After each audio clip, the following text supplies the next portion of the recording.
images en direct qui nous parviennent. Regardez ces images. On devine Stéphane Séjourné. Oui.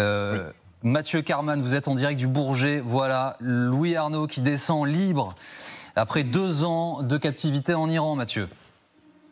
Oui, absolument. Vous voyez sur ces images le jet qui a transporté Louis Arnault depuis l'Iran et depuis notamment le sultanat d'Oman qui vient donc de se poser. Il est en train d'enlacer dans ses bras son père qui est arrivé il y a quelques minutes à peine. On distingue juste derrière lui sa mère Sylvie qui est également présente. On était avec eux il y a quelques instants et on pouvait lire sur leur visage cette joie parce qu'ils ont attendu près de 621 jours avant de pouvoir retrouver leur fils qui a donc été arrêté en septembre 2022 en Iran lors d'une soirée d'anniversaire, accusé d'avoir participé à des manifestations pour Mahsa Amini. C'était cette jeune femme qui est décédée après avoir été interpellée parce qu'elle ne portait pas le voile. Et donc ces images, voilà, de Louis Arnault, enfin de retour ici en France, dans les bras donc de sa mère Sylvie, mais également de son père Jean-Michel. On a vu il y a quelques instants également le ministre des Affaires étrangères, Stéphane Séjourné, qui l'accueille donc ici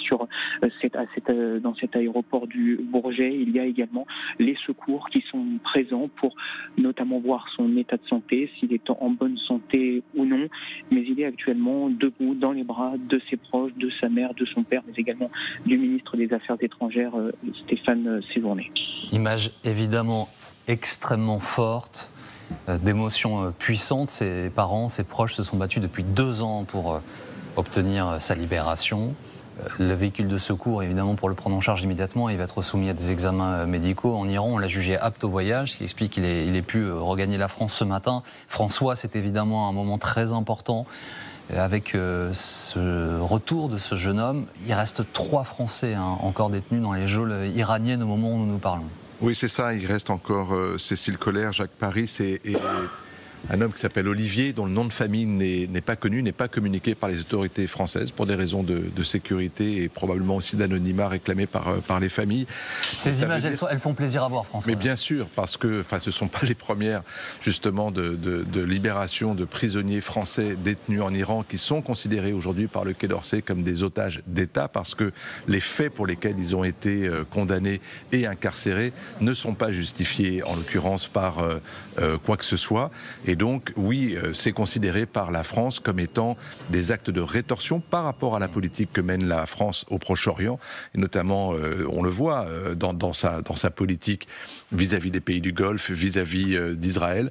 Et donc, il y a certes de la part de la France une volonté de continuer à maintenir un dialogue avec les autorités iraniennes, ne serait-ce que sur le sujet du dossier du nucléaire iranien. La France a toujours été en pointe sur ce dossier, mais clairement, on le voit, il y a aujourd'hui un nouveau paysage politique aussi en Iran, avec une présidentielle qui arrive, et peut-être qu'effectivement cette libération correspond aussi à une forme de calendrier interne pour les Iraniens. Il y a Louis Arnault et ses proches qui se retrouvent dans un salon privé au Bourget pour ces retrouvailles, donc après 2 ans de captivité. Si jamais il y a une prise de parole en direct, on suivra ça évidemment. Bonjour Sébastien Chenu, merci d'être avec nous. Vous êtes vice-président du Rassemblement National. Bon, un mot sur ces images, c'est toujours évidemment une joie de voir un compatriote rentrer. Quel bonheur de voir un de nos compatriotes qui s'est battu, qui a soutenu une jeune Iranienne qui ne voulait pas porter le voile, libérer, retrouver le sol français, retrouver sa famille.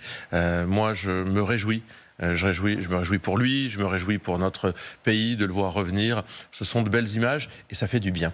Alors Sébastien Chenu, je voudrais évidemment vous entendre sur ce qui se passe aux Républicains. Là, il y a quelques instants, Éric Ciotti a dit « Je retourne à mon bureau ».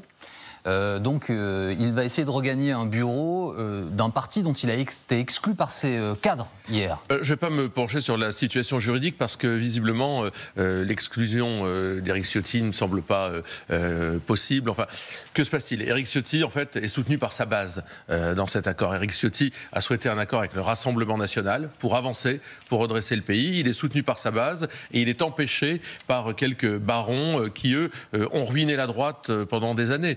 On voit revenir les Valérie Pécresse, les Xavier Bertrand, les Laurent Wauquiez. Les quelques barons, en fait, il y a tous les barons des Républicains. Mais pour une seule et simple raison.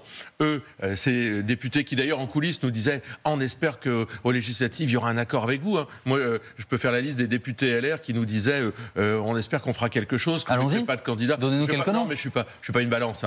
Mais sincèrement, les voir aujourd'hui dire s'émouvoir « Ouh là là, attention, non, nous, on ne mange pas de ce pain-là », tout ça, c'est vraiment le bal des des faux culs. Éric Ciotti est soutenu par sa base, par les électeurs LR de base, par les gens qui veulent changer les choses, alors que là, on a des gens qui veulent pas changer les choses. On a des gens qui veulent garder leur petit pouvoir, leur petit... Vous venez de là, c'est une victoire personnelle aussi pour vous? C'est un goût particulier, vous qui venez de l'UMP? Non, mais ça fait longtemps que... moi, ça fait 10 ans que j'ai quitté cette formation politique en pensant que, évidemment, l'avenir ne se jouait pas là, parce que pour redresser le pays, il fallait des gens courageux et que ça manquait. Vous croyez que Xavier Bertrand, c'est quelqu'un de courageux, que Valérie Pécresse, c'est quelqu'un de courageux? C'est des gens qui cherchent à durer et non pas à changer les choses. Nous, on veut changer les choses. Il se trouve qu'Éric Ciotti a aussi envie de changer les choses. Alors, Marion Maréchal, elle veut changer les choses aussi.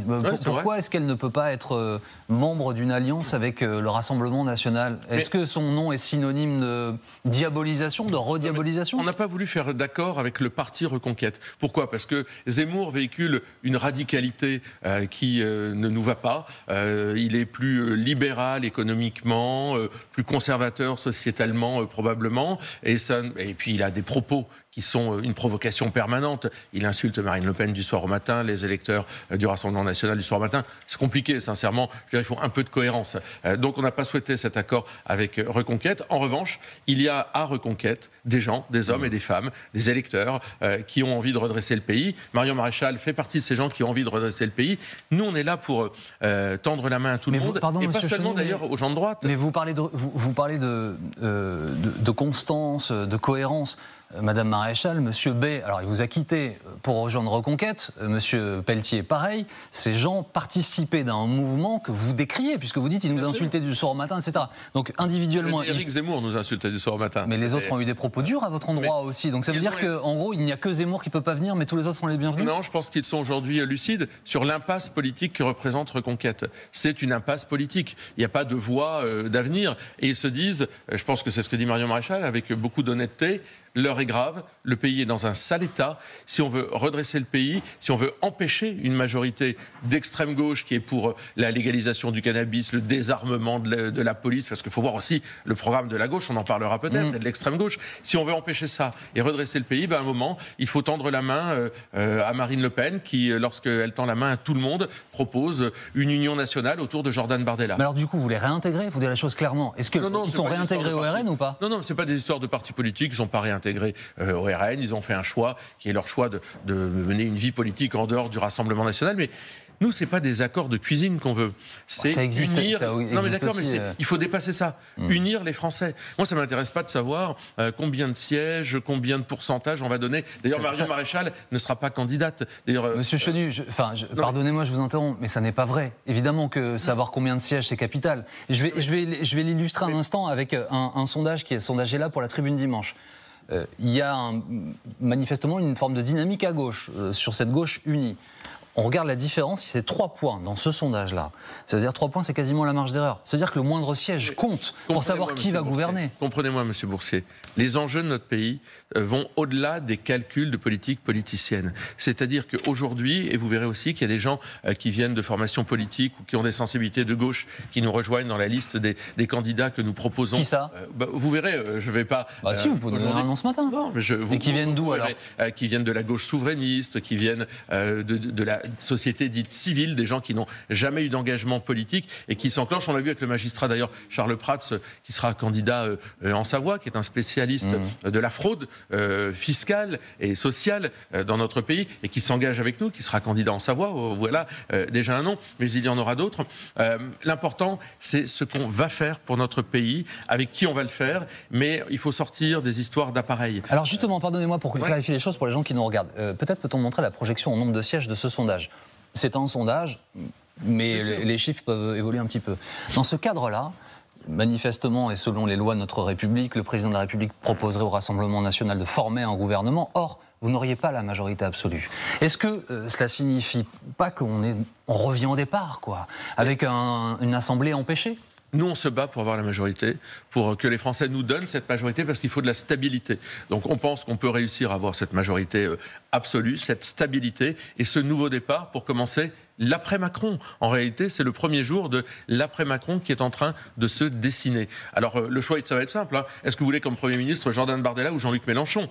C'est ça le choix. Parce qu'on voit bien que la majorité n'est pas du tout en mesure de pouvoir former une majorité, une coalition dans le sondage que vous nous présentez. Monsieur Faure, ce matin, du PS n'exclut pas la piste Mélenchon pour Matignon. Oui, donc il valide ce que je viens de vous dire, c'est-à-dire où Jean-Luc Mélenchon, avec le programme délirant de l'extrême gauche, avec le soutien au Hamas, avec les propos à la limite de l'antisémitisme, la non-condamnation du Hamas. Mais en tous les cas, non, il n'y a pas de condamnation du Hamas. Le mot de terroriste. Oui, parle de crime de guerre. C'est pas un soutien. Non mais sincèrement, on connaît les ambiguïtés de l'extrême gauche vis-à-vis du Hamas, avec les propositions dont je vous viens de vous parler. Il suffit de regarder, hein, désarmer la police, légaliser le cannabis. Hein. Voilà, est-ce qu'on veut vraiment ça? L'Allemagne l'a fait, légaliser le cannabis. Oui, enfin, on voit bien les drames que c'est dans certains pays qui l'ont fait et qui sont revenus dessus, notamment dans des pays nordiques. On voit le choix qui est devant nous. Jean-Luc Mélenchon à Matignon, Jordan Bardella à Matignon. Je pense que nous avons des priorités. Nous souhaitons, nous, d'abord répondre à l'état d'urgence. Alors qu'est-ce que vous allez faire en premier? C'est d'abord le pouvoir d'achat.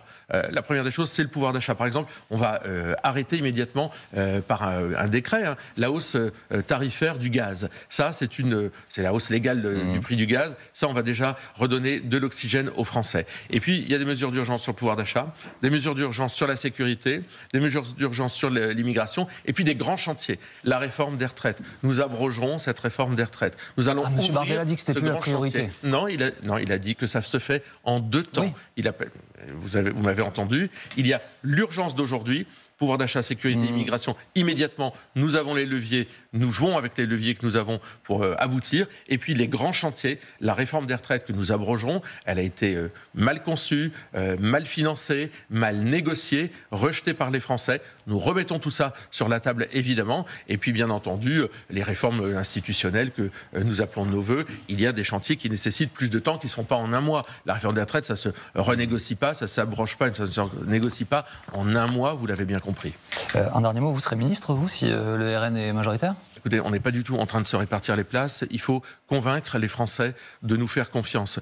Ce qu'on dit aux Français, c'est faites-nous confiance. Vous n'avez jamais essayé, finalement, les politiques que nous proposons. Nous sommes à la disposition des Français. Le travail va être excessivement difficile. Il va falloir du courage. On a ce courage. Merci beaucoup, M. Chenier, d'avoir été avec nous ce matin sur LCI.